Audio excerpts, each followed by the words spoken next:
ABC in Houston has a report about an interesting case in their city. Let's watch the report. Harry Evans walks into the Carter's Country gun store on June 21st, 2022 during the day, goes straight for the cash register, opens the drawer, and appears to be taking something out of it when a male and female employee appear. The man, Winger, starts firing at Evans as he runs into the parking lot. An autopsy showed he was hit twice and died. Prior to entering Carter's Country, Houston police say Evans had gone into a neighboring clothing store, attempted to steal, and got into a fight with employees. Within the last week, Winger was indicted by a grand jury on a murder charge. Attorney Steve Shellest is not related to the case, but he says he does not see that the shooter has much of a defense. I don't pretend to know what was going on in the shooter's mind at the time. I'm sure he thought he was doing the right thing by protecting the store and protecting the property, but unfortunately, it was outside the bounds of the law. So this to me is a total miscarriage of justice, and I say that while acknowledging that by the letter of the law, technically, the guy's probably guilty. What you just heard there about the letter of the law is true, but the law is wrong.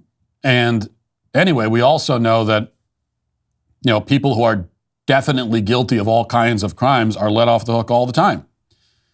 Prosecutors say either slap on the wrist or they just don't prosecute or whatever. So we know that happens all the time. Prosecutors should do the same thing here.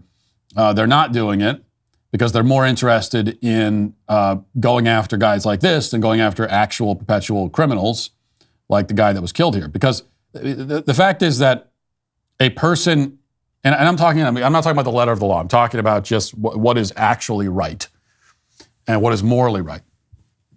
A person should have the right to defend their property and their business with whatever means they deem necessary.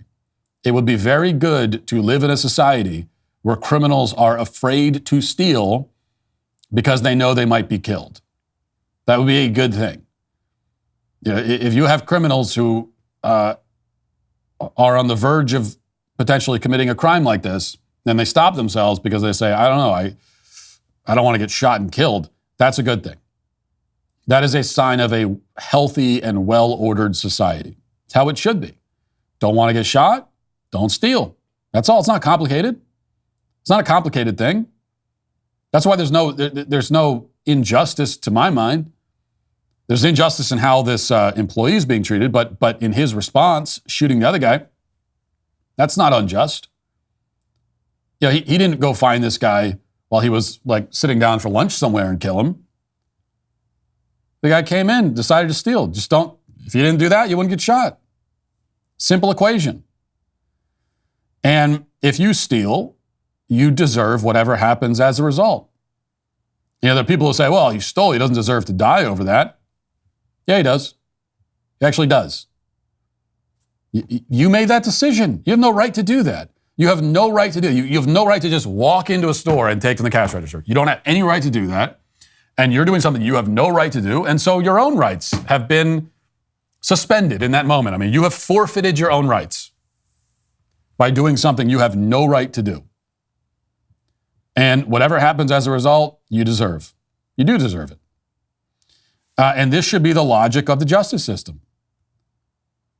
The justice system should say, oh, you got shot? What were you doing when you got shot? Were you sitting at your house? Were you taking a nap? Were you just walking down the street innocently? Were you volunteering at a soup kitchen? Were you visiting an elderly woman at a nursing home? Oh, no, you weren't? Oh, you were stealing? You were stealing from a gun store, you moron? Okay, well, that's your problem. We don't care. Your fault. Oh, you're dead? Well, sorry about your luck. Sorry you decided to throw your life away like that, you idiot. I mean, this is what the system should say. That would be justice. And it's not just because a person who steals deserves whatever happens as a result. They do, but that's not just the point. It's also that citizens should be able to protect their livelihood. Defending your property, your livelihood, that is defending your life. It is self-defense because our lives depend on our jobs. They depend on what we own. So when people say, oh, it's just property, it's just money. What do you mean just property, just money?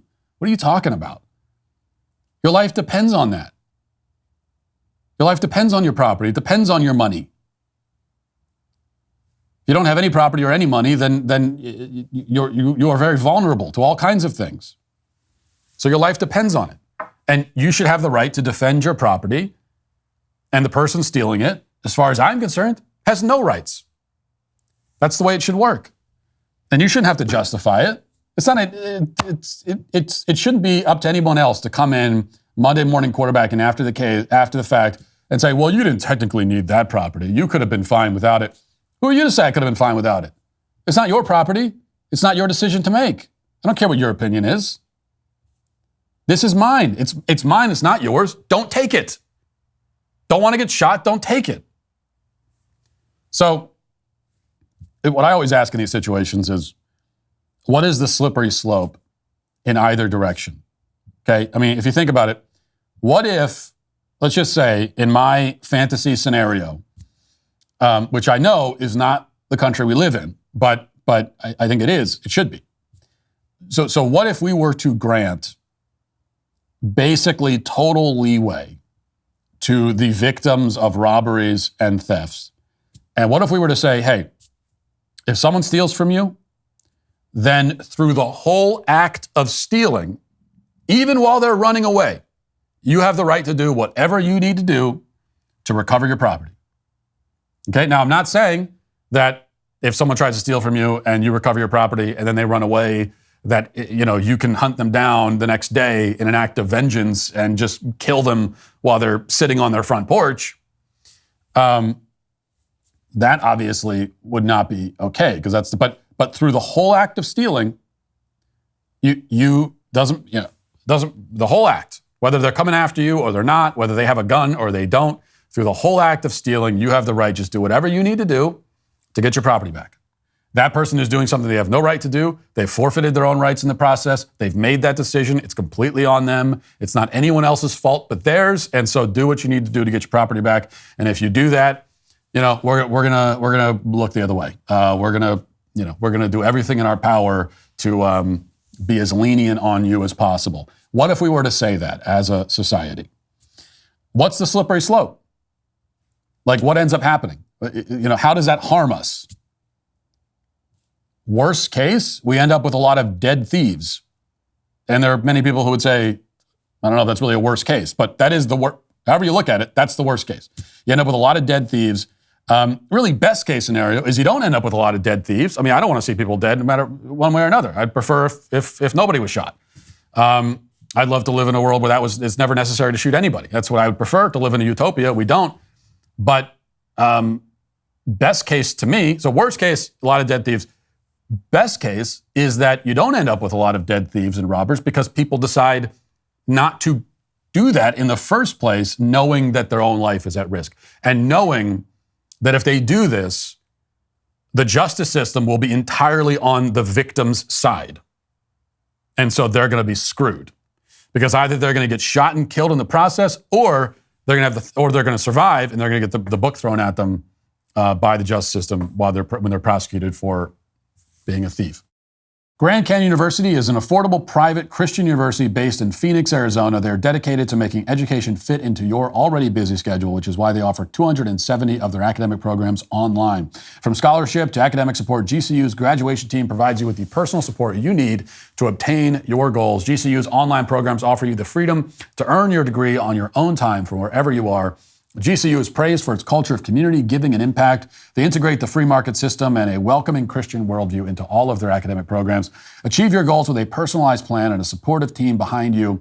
Find your purpose at Grand Canyon University, private, Christian, affordable. Visit gcu.edu. That's gcu.edu. So that's the slippery slope. Oh no, how terrible. On the other hand, if you grant more rights to the thieves than to the victims, if you make people too afraid to defend themselves and their property, then we don't need to speculate about the consequences, because we're living those consequences right now.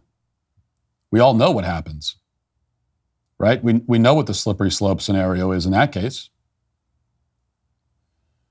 We're living it. Then you have just the breakdown of public order. You have the breakdown of law and order. You have the breakdown of society. You have cities that are unlivable. You have one community after another that becomes unlivable. And we're law-abiding people who just, all they want to do is they want to open up a business, they want to work at they want to get a job, they want to open a business, they want to be contributing members of society. Where you end up in a situation where those people are made to live in fear, or you're chasing them out of the community to begin with. You end up in a world where the leeches, the parasites, the people who have no interest in being contributing members of society at all, where those people are more empowered than the people who are trying to follow the law and trying to contribute to society and take care of themselves and their families. So that's the slippery slope in the other direction. And we're living it. We know how it goes. And it's not good, to say the least. If you'd like to see what else I have to say, you can access my full show by going to dailywire.com or by going to the Matt Walsh Show Twitter page. Hope to see you there. Godspeed.